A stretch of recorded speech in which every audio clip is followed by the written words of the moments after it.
resist good poultry. I shrugged and continued my sketch. Emmett went with Carlisle last year, but I stayed put in my room. No fucking way I was stepping into the Brandon house of pain. Will you come? She asked in a hopeful tone. I stopped my pencil mid-stroke. Would I come? 3 hours sitting across the table from Brandon glaring at me, 3 hours watching him stuff his face like a grizzly coming out of hibernation. 3 hours avoiding Bella even more so than I would at school. 3 hours probably eating the best goddamn turkey in Washington if Bella was cooking. And she probably was. Yep, I can't resist good poultry either. I mumbled, rolling my eyes. She lifted one corner of her mouth up into a wry smile, and closed her eyes again. This girl is going to be the death of me.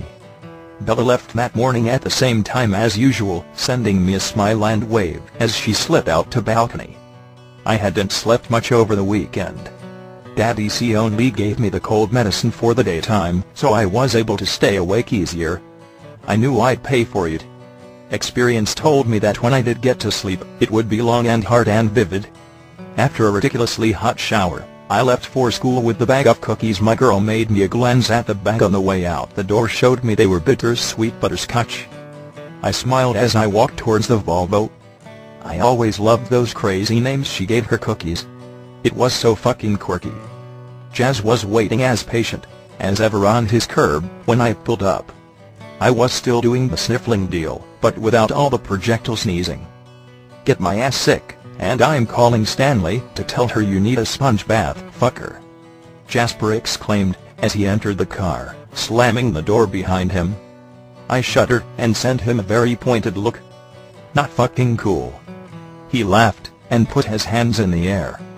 Just saying, man. I kept driving with a sour look on my face. Jazz was the whole reason that the ghosts of bad fucks past even existed in the first place. He was trying to break me out of my shell last year.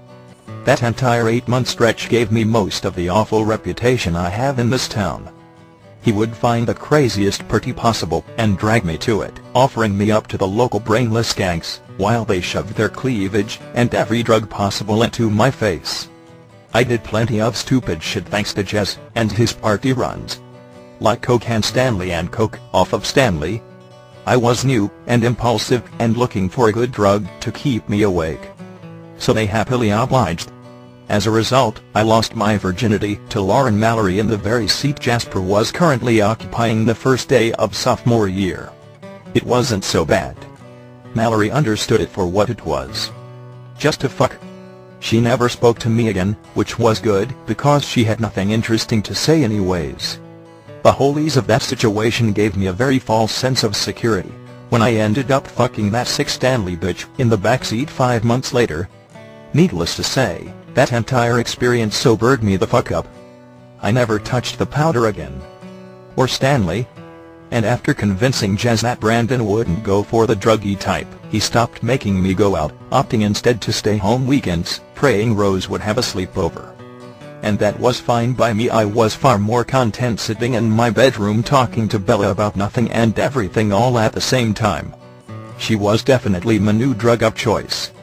Only this drug wouldn't get me arrested if Brandon found out about it. Hopefully. Holy fucking shit, Jasper breathed in a dazed voice, while I pulled into my usual parking space.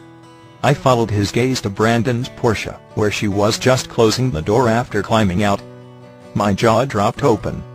Bella was good. Fucking master orchestrator. There Brandon stood in the parking lot, all black cropped hair, skimpy jean skirt and shameless cleavage, wearing Jazz's favorite color all over her legs and chest. Fuck, it was almost enough to get me hard. And that was saying an awful fucking lot. I chuckled and stepped out of the Volvo, leaving Jazz sitting in the car with a book covering his lap. By the time lunch came, Jazz was wearing the tensest look I've ever seen on his usually calm face. I took my seat at the table with a smirk. Why didn't he just do it already? What the fuck was he waiting for? Death by hard-on? He noticed the exasperated eye roll I gave him, and sent me a pointed look. We had conversations like this often, both too afraid of saying too much about something that the other had no business knowing. The look he was sending me said, "Don't you fucking start with me," so I didn't. It would happen eventually. There's only so much shit his libido could take. I fished my bag of Bittersweet Butterscotch cookies out, remembering the feeling I got when I had to eat that disgusting excuse for pizza, while I watched Bella enjoy her cookies, and started eating them with a contented sigh. But that was where I fucked up, because Jazz was eyeing my Ziploc bag with an unacceptable amount of curiosity.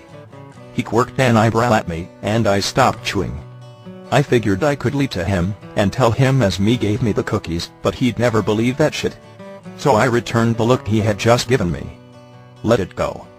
And reluctantly, he did. Because that's how we worked. So I kept eating the fucking wonderful cookies, occasionally swiping the crumbs off my leather jacket, glad that Jazz knew when to keep his mouth shut. He learned his lesson last year,